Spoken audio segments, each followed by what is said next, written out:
बिना घूस लिए बता दीजिए कोई काम हो रहा है तो। के बाद नीतीश कुमार की राजनीतिक पारी का खात्मा हो जाएगा। अरे तुम तो बहुत बच्चे न थे। और जिस दिन से ये हो गया है कि राजनीति खेल है, उस दिन से देश रसातल में जा रहा है।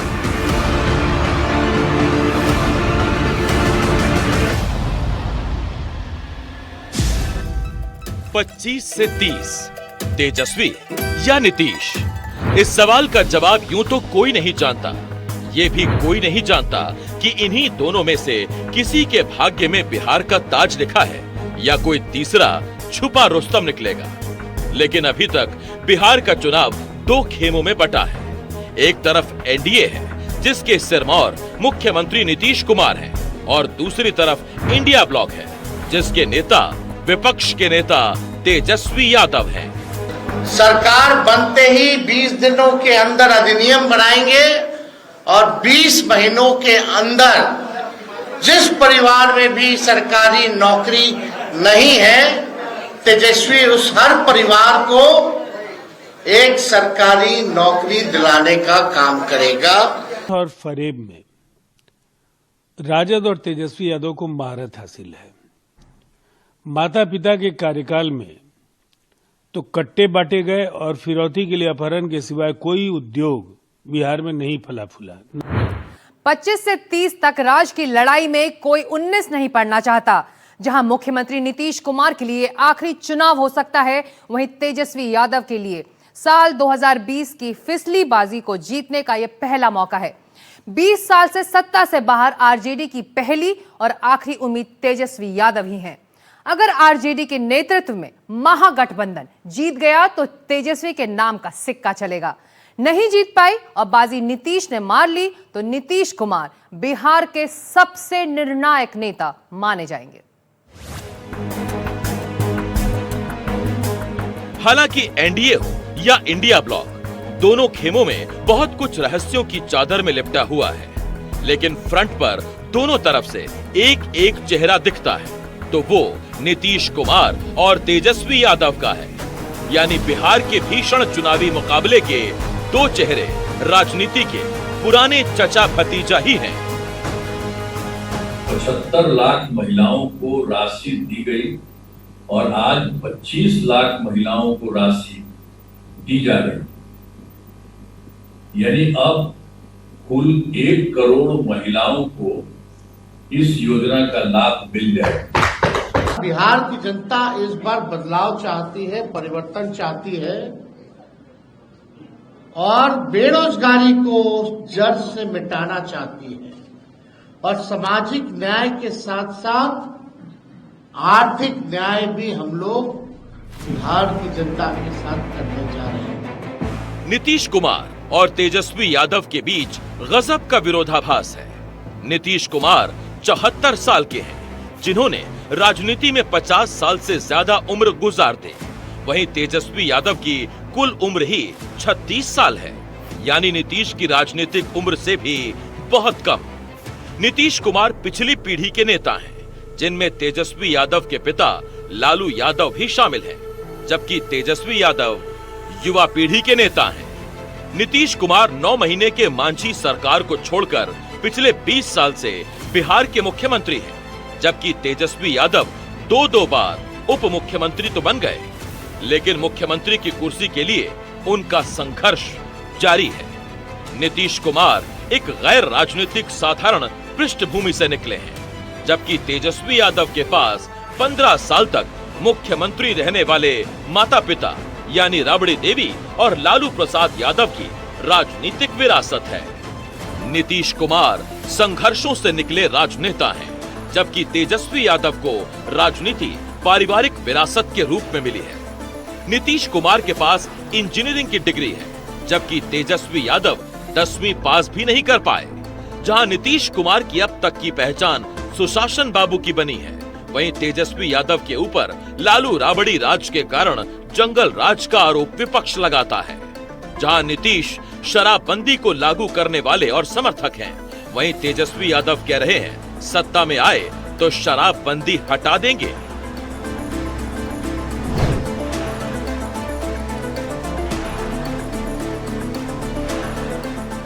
अब इनके विरोधाभासों की अग्नि परीक्षा बिहार की जनता लेगी।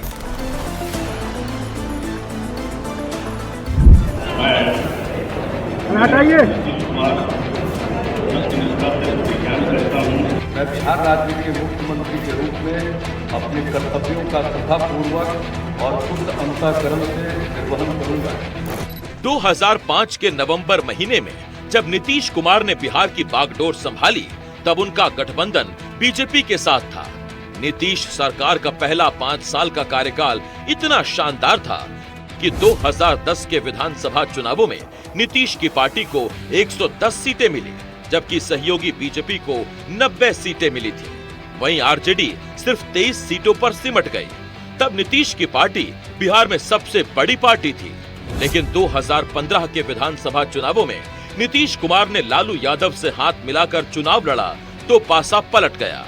आरजेडी को 80 सीटें मिली, जेडीयू को 71, दूसरी तरफ बीजेपी 55 सीटों पर आ गई।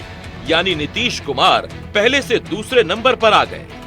2020 का चुनाव नीतीश कुमार के लिए और खराब रहा, जहां 75 सीटों के साथ आरजेडी नंबर 1 पार्टी बनी, वहीं 74 सीटों के साथ बीजेपी नंबर 2 पार्टी हो गई और 43 सीटों के साथ जेडीयू नंबर 3।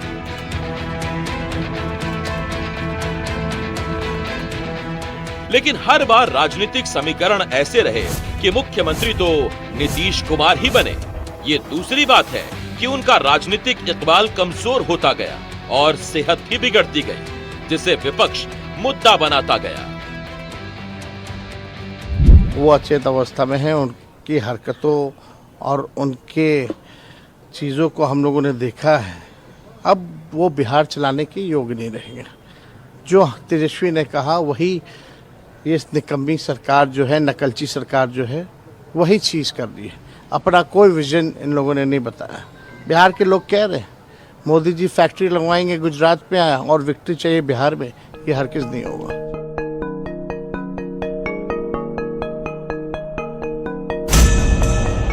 मुख्यमंत्री के रूप में नीतीश कुमार ने जहां लालू यादव और राबड़ी देवी की सरकार के दौर के डर और दहशत को खत्म किया, वहीं एक विकास पुरुष की छवि के साथ भी वो उभरे। तीसरी तरफ नीतीश कुमार ने बार बार राजनीतिक कलाबाजियां भी दिखाई। आज जिस तेजस्वी के सामने वो आर पार की मुद्रा में खड़े हैं, उस तेजस्वी के साथ भी एक बार चुनावी गठबंधन में रहे और 2 बार सत्ता के गठबंधन में। 2015 का चुनाव नीतीश कुमार और लालू यादव ने मिलकर लड़ा था, जिनके साथ कांग्रेस भी थी। उसके बाद नीतीश कुमार की सरकार बनी तो 26 साल के तेजस्वी यादव उप मुख्यमंत्री बन गए। लेकिन 2 साल के अंदर वो गठबंधन टूट गया। उसके बाद दोबारा साल 2022 में नीतीश कुमार एक बार फिर आरजेडी के साथ गए, लेकिन 2024 के जनवरी में वापस एनडीए में लौट आए। तब से नीतीश कुमार बार बार यही शपथ दोहराते हैं कि अब वो कभी इधर से उधर नहीं होंगे। मैं आपका अभिनंदन करता हूं और आपके नेतृत्व में सब लोग काम करेंगे, सब लोग चलेंगे इन्हीं शब्दों के साथ। और आप सब लोग इतना खुशी हैं, सब पार्टी के लोग, मैं उनका भी अभिनंदन करता हूं और यही कहूंगा कि हम सब लोग इनके साथ रहेंगे और एक साथ होकर के जो कुछ भी करेंगे इनकी बात को मानते हुए हम लोग आगे चलेंगे।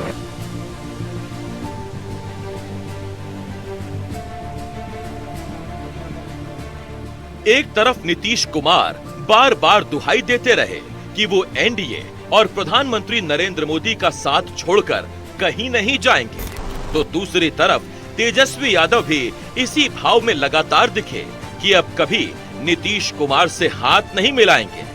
हालांकि राजनीति के बारे में सामान्य गणित यही कहता है कि यहाँ कोई स्थायी दोस्त या स्थायी दुश्मन नहीं होता। इसीलिए चुनाव बाद क्या होगा ये अभी से नहीं कहा जा सकता। अब नीतीश कुमार और तेजस्वी यादव दोनों की ताकत और कमजोरी भी कसौटी पर है। नीतीश कुमार की सबसे बड़ी ताकत उनकी ईमानदार नेता की छवि है।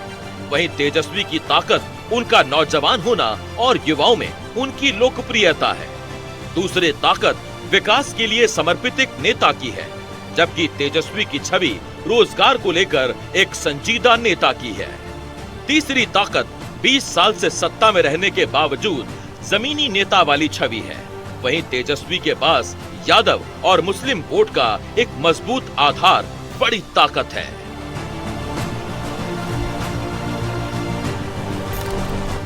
इस तरह से देखें तो नीतीश और तेजस्वी की ताकत के बीच ये महामुकाबला है।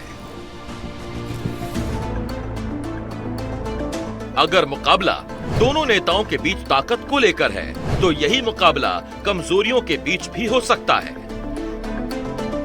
तेजस्वी की कमजोरी पर यदि पहले बात करें तो तेजस्वी जी की कमजोरी है कि जो उनके पास वोट बैंक है, एमवाई वोट बैंक, उसको वो आगे नहीं बढ़ा पा रहे। अपना जो पेरिफेरी है, अपना जो इलाका है वोट बैंक का, उसे नहीं बढ़ा पा रहे, इसलिए वो स्ट्रिक कर रहे हैं।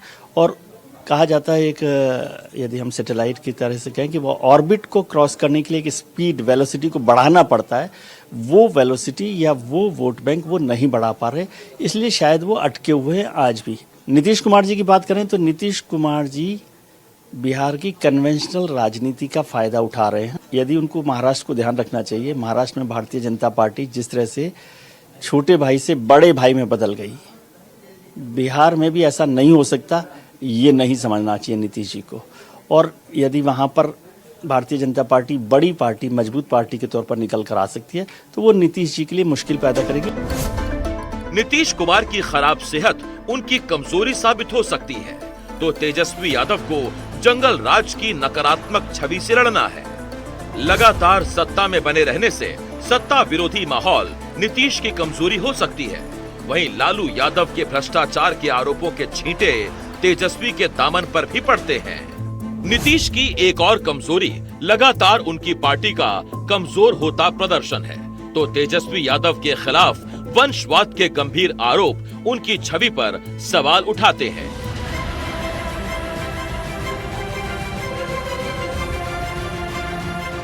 दोनों गठबंधनों के नेता इन्हीं मुद्दों पर अपने विरोधियों को घेर रहे हैं।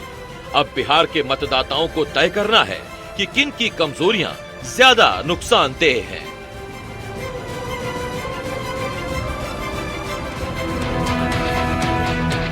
वंशवाद की चर्चा नीतीश के परिवार में भी पिछले दिनों शुरू हुई, जब उनके बेटे निशांत कुमार लोगों के बीच आने लगे और अपने पिता के लिए वोट मांगने लगे।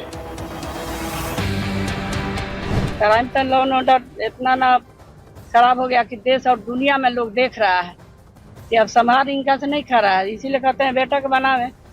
अब राबड़ी देवी ये कह रही हैं कि उनके बच्चे को सत्ता सौंप देनी चाहिए। वो इसलिए कह रही हैं ताकि सब लोग एक ही जैसा हो जाए, उनका बच्चा भी आ जाएगा तो राबड़ी देवी पर ये इल्जाम नहीं लगेगा लालू यादव पर कि अपने बच्चे की राजनीति करते हैं।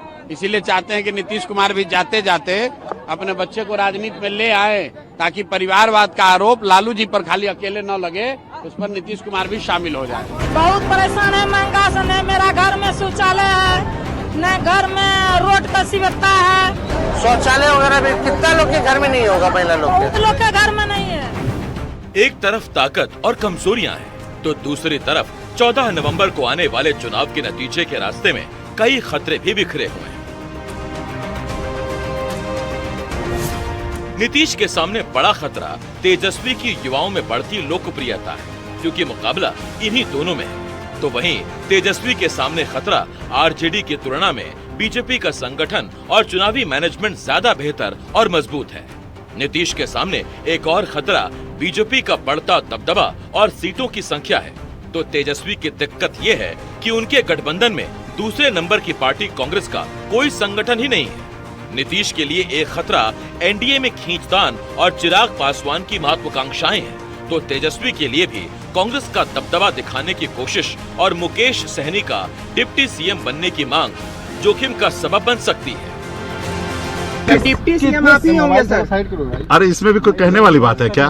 शुभ शुभ बोलो यार, हम हैं, सरकार बनाएंगे, डिप्टी सीएम बनेंगे, ठीक है? हम बिहारी हैं, बिहारी,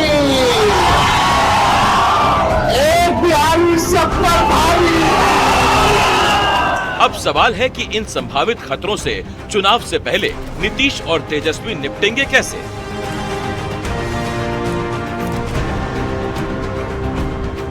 खतरे भी हैं, कमजोरियां भी हैं और ताकत भी, लेकिन इन सब के आगे कुछ संभावनाएं भी हैं। नीतीश कुमार के सामने 10वीं बार मुख्यमंत्री बनने की संभावना हो सकती है, तो तेजस्वी के सामने नीतीश सरकार के खिलाफ सत्ता विरोधी माहौल का फायदा मिलने की संभावना हो सकती है। नीतीश अगर मुख्यमंत्री बन जाते हैं तो उनके समर्थन से चल रही केंद्र सरकार से बड़ी योजनाओं को बिहार लाने की संभावनाएं बढ़ सकती हैं। वहीं बेरोजगारी, कानून व्यवस्था और विकास के मुद्दे तेजस्वी के लिए लाभदायी हो सकते हैं। अब तेजस्वी हो या नीतीश, दोनों ही अपने लिए संभावनाओं के बड़े सपने देख रहे हैं। राजनीति का मंझा खिलाड़ी वही होता है जो अपने विरोधी की कमजोरी को ताकत बना लेता है। नीतीश कुमार ने 10 साल तक लगातार वही काम किया। लालू यादव और राबड़ी देवी की सरकार लगातार जंगल राज का आरोप झेलती रही।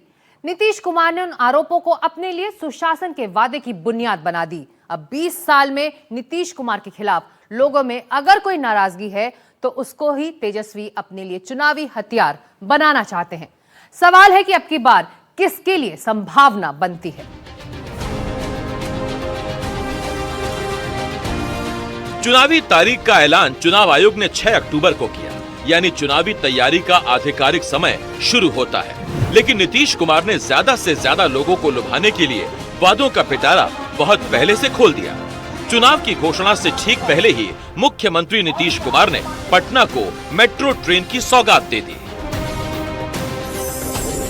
नीतीश कुमार ने वादा किया है कि वो अगले 5 साल में बिहार के 1 करोड़ युवाओं को नौकरी और रोजगार देंगे। पेंशन योजनाओं के तहत 1 करोड़ 11 लाख से ज्यादा लाभार्थियों को 1227 करोड़ 27 लाख रुपए दिए गए। साथ ही कौशल विकास के लिए मुख्यमंत्री नीतीश कुमार ने एक विश्वविद्यालय की स्थापना का भी ऐलान किया, जो कर्पूरी ठाकुर के नाम पर रखा जाएगा। साथ ही शिक्षक बहाली में बिहार के युवाओं को डोमिसाइल का लाभ देने का फैसला किया गया। इससे पहले महिला उम्मीदवारों को 35% डोमिसाइल लाभ का ऐलान कर चुके थे। साथ ही स्कूलों में नाइट गार्ड की मेहनताना 5000 से बढ़ाकर 10,000 किया गया। उसी तरह शारीरिक शिक्षकों का मानदेय 8,000 से बढ़ाकर 16,000 किया गया, जबकि रसोइयों का मानदेय अब 3300 रुपए होगा। आशा कार्यकर्ताओं को भी अब 3,000 रुपए मासिक मानदेय मिलेगा। वहीं नियमित ग्रामीण सफाई कर्मियों को 9,000 रुपए और अंशकालिक को 5,000 रुपए मानदेय दिया जाएगा।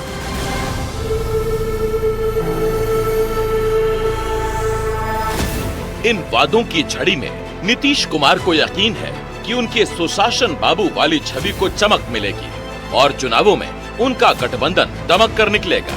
लेकिन विपक्ष पूछ रहा है कि ये याद चुनावी साल में क्यों आई। हम बिहार में ऐसी सरकार देना चाहते हैं जहां पढ़ाई, दवाई, कमाई, सिंचाई और सुनवाई और कार्रवाई वाली सरकार होनी चाहिए। आज ना सुनवाई है ना कार्रवाई। आज किसी को ब्लॉक चले जाइए, थाना चले जाइए, बिना घूस दिए बता दीजिए कोई काम हो रहा है तो। पहले घूसखोर लोग को थोड़ा लिहाज होता था, अब तो एकदम खुल करके मांगता है कि मेरा हक है। यह स्थिति बन गई है। एफआईआर दर्ज नहीं होता है, गरीबे को लाठी मारा जाता है, लेकिन कार्रवाई किसी पे नहीं होती। यही चीज जंगल राज की बात करते हैं, जो AK-47 बाढ़ में चलाता है, उसको नया नियम बना करके बाहर निकलवाते हैं अपराधी लोग को, पैरोल देते हैं वैसे अपराधी को जिसके घर से AK-47 मिलता है, और इधर आकर के बड़ी बड़ी बातें करते हैं कि न्याय के साथ विकास। इसके बाद नीतीश कुमार की राजनीतिक पारी का खात्मा हो जाएगा। इसके बाद विधानसभा के नेता के तौर पर नीतीश कुमार को आगे काम करने का अवसर जनता नहीं देने वाली है। दूसरी तरफ 20 साल से सत्ता से दूर आरजेडी भी अपने लिए उम्मीदों के दरवाजे खटखटा रहा है। इसीलिए तेजस्वी ने भी बिहार के लोगों को हसीन सपने दिखाना शुरू कर दिया है।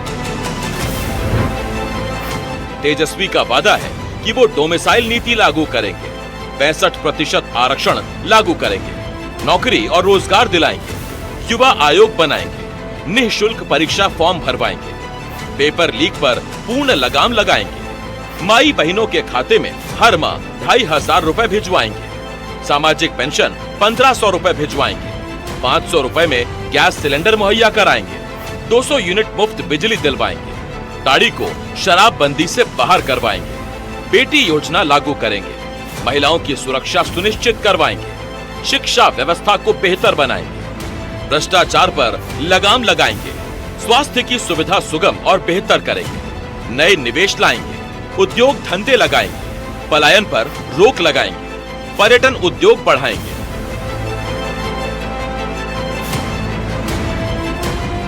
तेजस्वी के ये सारे वादे नीतीश कुमार के वादों की ही कॉपी दिखती है, क्योंकि अभी कुछ दिनों पहले ही बिहारी मूल की महिलाओं के लिए नौकरियों में 35% आरक्षण का प्रावधान नीतीश कुमार ने किया।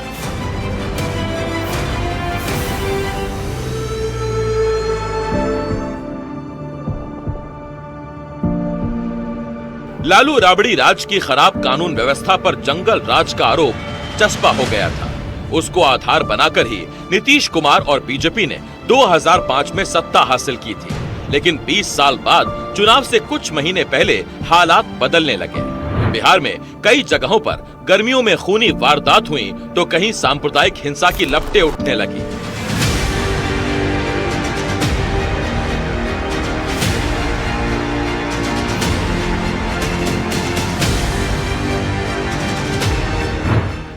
नालंदा, मोतिहारी, मुजफ्फरपुर से लेकर सिवान तक सरेआम हत्या हुई। हद तो तब हो गई जब बिहार की राजधानी पटना में दिन दहाड़े कारोबारी गोपाल खेमका को बदमाशों ने गोली मार दी। इतना ही काफी नहीं था कि गोपाल हत्याकांड के 13 दिन बाद ही पटना के पारस अस्पताल में आईसीयू में घुसकर बदमाशों ने गैंगस्टर चंदन मिश्रा को गोलियों से छलनी कर दिया। इस घटना के बाद हालात बिगड़े तो नीतीश सरकार के सुशासन पर सवाल उठने लगे तो तेजस्वी को एक मौका मिला। पुलिस के संवेदनहीन बयान ने उस गर्म महीने में माहौल को और गर्मा दिया। मई जून में ज्यादा मर्डर होते आई है वर्षों से। अप्रैल मई जून जब तक बरसात नहीं होती है ये सिलसिला जारी रहता है, क्योंकि ज्यादातर किसान को कोई काम नहीं रहता है। तब बिहार में कानून व्यवस्था के सवाल पर सिर्फ विरोधी ही नहीं बल्कि एनडीए में नीतीश कुमार के सहयोगी चिराग पासवान भी सवाल उठाने लगे थे।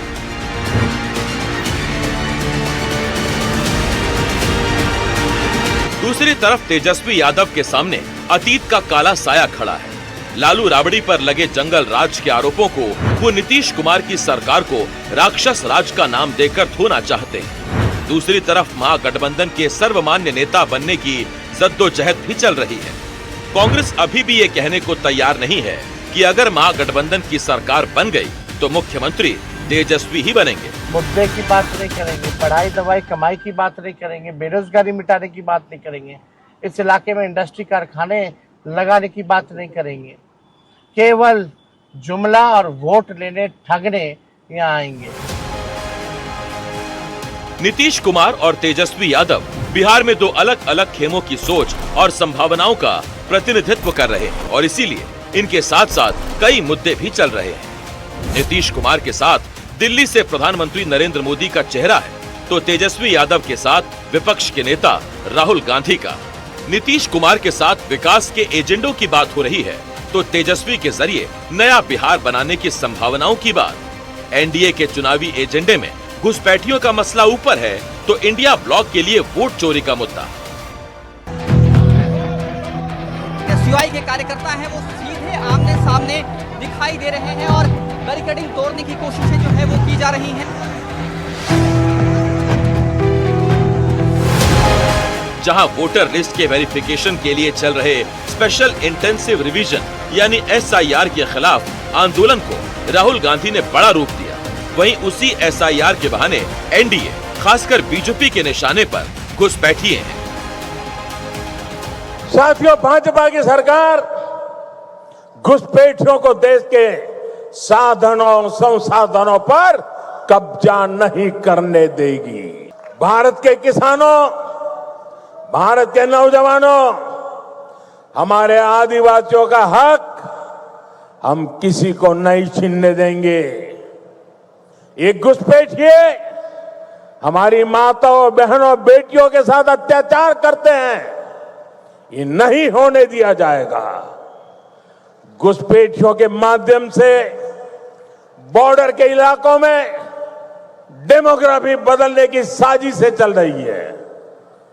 ये राष्ट्रीय सुरक्षा के लिए बहुत बड़ा खतरा है। मैं बिहार के युवा से कहना चाहता हूं, ये सिर्फ आपसे वोट चोरी नहीं हो रहा है, ये आपका भविष्य चोरी हो रहा है। आपसे आपका आपका हक जो बनता है, जो रोजगार है, आपका धन है, ये सब आपसे चोरी किया जाएगा। ये चोरी नहीं होने देंगे। और आपको, बिहार के युवा को ये चोरी नहीं होने देनी है। बिहार का नेता कैसा हो? नीतीश कुमार की राजनीति तेजस्वी यादव के सामने दो पीढ़ियों से दोस्ती और मुकाबले की राजनीति है। 1970 के दशक में इंदिरा गांधी के खिलाफ जब जयप्रकाश नारायण ने संपूर्ण क्रांति का नारा दिया तो नौजवानों की एक पूरी पीढ़ी जेपी के आंदोलन से जुड़ गई थी। उनमें ही लालू प्रसाद यादव भी थे और नीतीश कुमार भी। दोनों की राजनीति दोस्ती से शुरू हुई, बल्कि 1990 में लालू यादव जब मुख्यमंत्री बने तो उनकी ताजपोशी में नीतीश कुमार की अहम भूमिका थी। हमारे पिता को हम ही बनाए थे, वो जब आए थे उस समय नहीं था, ये सब फालतू छोड़ो। अरे पूरा जात वाला भी, अरे तुम्हारे जात वाले भी जो जात थे हमको कहते थे काहे के लिए आप कर रहे हैं, तो हमने तो उसी आदमी को बना दिया। 1990 में जब बिहार की बागडोर लालू यादव के हाथों में आई तो नीतीश भी ताकतवर होकर उभरे, लेकिन 4 साल के अंदर ही दोनों नेताओं में वर्चस्व की लड़ाई बढ़ गई। 1994 में लालू यादव और नीतीश कुमार के रास्ते अलग हो गए। नीतीश कुमार ने जॉर्ज फर्नांडिस के साथ मिलकर समता पार्टी बनाई, लेकिन 1995 के चुनावों में लालू के सामने नीतीश कुमार धूल धुसरित हो गए। उसके बाद जॉर्ज और नीतीश ने बीजेपी से हाथ मिलाया। नतीजा यह हुआ कि 1996 के लोकसभा चुनावों में नीतीश कुमार की समता पार्टी ने बेहतर प्रदर्शन किया। इसके बाद बीजेपी से नीतीश कुमार का गठबंधन 2005 में उन्हें मुख्यमंत्री की कुर्सी तक ले आया। अब नीतीश सत्ता में थे और लालू विपक्ष में। बीजेपी और नीतीश एक साथ जब तक रहेंगे, तेजस्वी के लिए बड़ा मुश्किल है कि वो अपना 30-32% वोट के बेस पर मुख्यमंत्री बन सकता है। और दूसरा खतरा जो उसके सामने आ गया है तेजस्वी के सामने, वो है प्रशांत किशोर। इनफैक्ट प्रशांत किशोर ने अभी डिक्लेयर किया है कि वो चुनाव लड़ेंगे तेजस्वी के खिलाफ राघोपुर से, और राघोपुर माना जाता है उतना ही इंपॉर्टेंट तेजस्वी के लिए जितना एक जमाने में मधेपुरा माना जाता था लालू जी के लिए।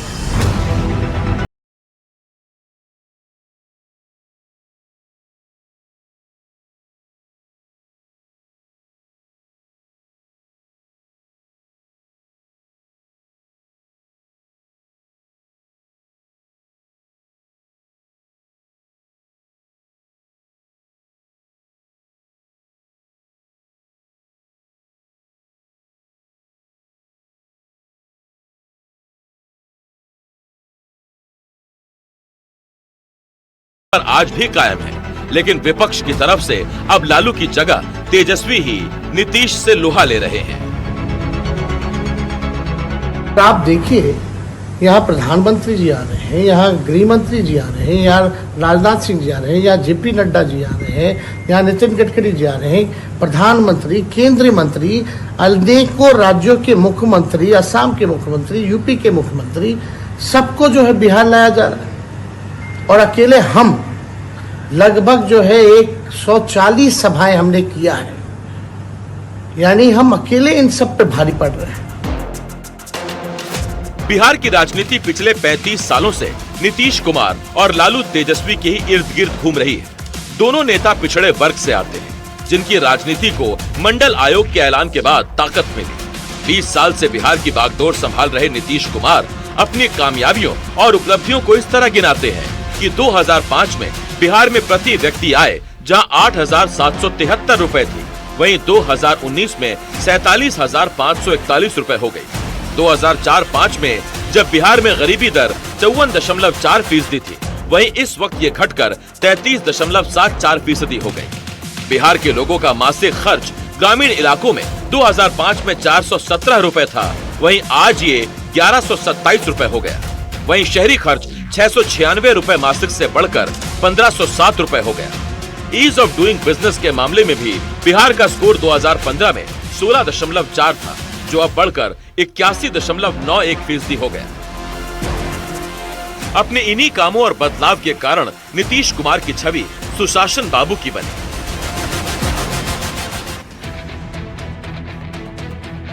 लेकिन लंबे समय तक सत्ता में बने रहने के लिए नीतीश कुमार की कलाबाजियां भी खूब दिखी। जिन आदर्शों की वो दुहाई देते रहे, उन्हीं आदर्शों से पलटते भी उन्हें देर नहीं लगी। बीजेपी और आरजेडी तो अपनी जगह पर खड़े रहे, लेकिन नीतीश कुमार कभी बीजेपी तो कभी आरजेडी के साथ हाथ मिलाते रहे। पिछले 12 सालों में 4 बार पलटी मारी, लेकिन अब तो लगातार यही कहते आ रहे हैं कि वो प्रधानमंत्री मोदी का साथ नहीं छोड़ेंगे। हालांकि बिहार चुनाव में एक नए प्लेयर के रूप में उभरे प्रशांत किशोर लगातार कह रहे हैं, नीतीश कुमार चुनाव के बाद मुख्यमंत्री नहीं रहेंगे। कौन बनेगा? प्रशांत किशोर के नाम अभी तो बता दीजिए। जो भी बनेगा, सम्राट चौधरी, तेजस्वी, प्रशांत किशोर, कौन बनेंगे? मैं आपसे पूछ। अब आप देखिए, बिहार का सुधार का आप चिंता करने आए हैं और सम्राट चौधरी को मुख्यमंत्री बनवा रहे हैं। नहीं, अब सम्राट चौधरी आपका नाम नरसंहार के आरोपी को कहते हैं कि ये मुख्यमंत्री बनेगा। लाइए कलम लाइए, लिख देते हैं नीतीश कुमार नहीं बनेंगे। कौन बनेगा? लाइए ना, प्रशांत किशोर की कलम दीजिए, लाइए, लिख के साइन कर देते हैं। दूसरी तरफ तेजस्वी यादव के सामने एक तरफ नीतीश सरकार से नाराजगी से उपजी उम्मीदें हैं, तो दूसरी तरफ अपने माता पिता के राज का सवाल। एक समय में लालू यादव भ्रष्टाचार के आरोप हो या कानून व्यवस्था का सवाल या विकास का मुद्दा, इन सब को तवज्जो नहीं देते थे। लेकिन तेजस्वी को पता है कि ऐसे सवाल उनके करियर का ग्राफ नीचे गिरा सकते हैं। इसीलिए वो अपनी छवि एक जुझारू नेता की बनाने की कोशिश कर रहे हैं। हालांकि भ्रष्टाचार के इस आरोप पर तेजस्वी का जवाब बड़ा दार्शनिक था। झुकना जो है बहुत ही आसान है और लड़ना जो है बेहद ही मुश्किल है। तो हमने लड़ने का फैसला किया है और हम लोग लड़ेंगे और जीतेंगे। अब चुनाव की मुनादी हो चुकी है, तो तेजस्वी के सामने कुछ बुनियादी सवाल है, जिनका जवाब वो नीतीश कुमार से मांग सकते हैं। आखिर बिहार में साक्षरता दर देश में सबसे कम क्यों है? 63.82%। आखिर बिहार में शिक्षक छात्र अनुपात 1/63 क्यों है, जबकि राष्ट्रीय औसत 1/40 है? विश्व स्वास्थ्य संगठन की सिफारिश है कि 1000 व्यक्तियों पर एक एलोपैथी डॉक्टर होना चाहिए, लेकिन बिहार में 2148 व्यक्तियों पर एक डॉक्टर क्यों पाया जाता है? वहीं रोजगार के लिए बिहार में 7% आबादी पलायन करने को मजबूर क्यों है? अब तेजस्वी इन सवालों को उठाएंगे या बिहार के चुनाव नीतीश कुमार या तेजस्वी यादव के व्यक्तिगत प्रताप पर लड़े जाएंगे? ये बात तेजस्वी यादव को भी पता है कि जिस तरह उनके परिवार में कई राजनीतिक महत्वाकांक्षाएं एक दूसरे से टकरा रही हैं, उसमें तेजस्वी यादव के राजनीतिक सलाहकार माने जाने वाले संजय यादव पर परिवार में ही सवाल उठ रहे हैं।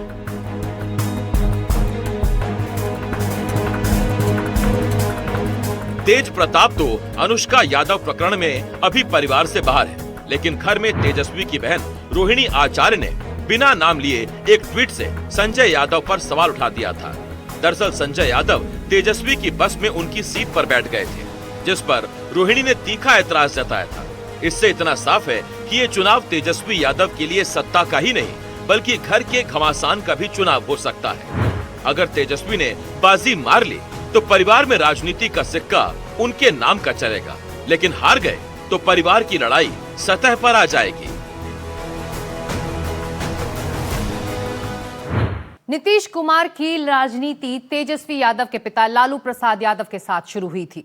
एक समय वो लालू को मुख्यमंत्री बनाने के प्रबल पक्षधर थे, तो उनके खिलाफ विपक्ष का झंडा भी नीतीश कुमार ने ही उठाया। लालू यादव से नीतीश की मोहब्बत और लड़ाई का खेल लगातार चलता रहा है। इस लड़ाई में ये दूसरा मौका है जब नीतीश के सामने लालू परिवार से उनके बेटे तेजस्वी यादव हैं। 2020 में सीटें तेजस्वी ने जीती थी, कुर्सी नीतीश ने। अब की बार क्या होगा, ये 14 नवंबर को तय होना है।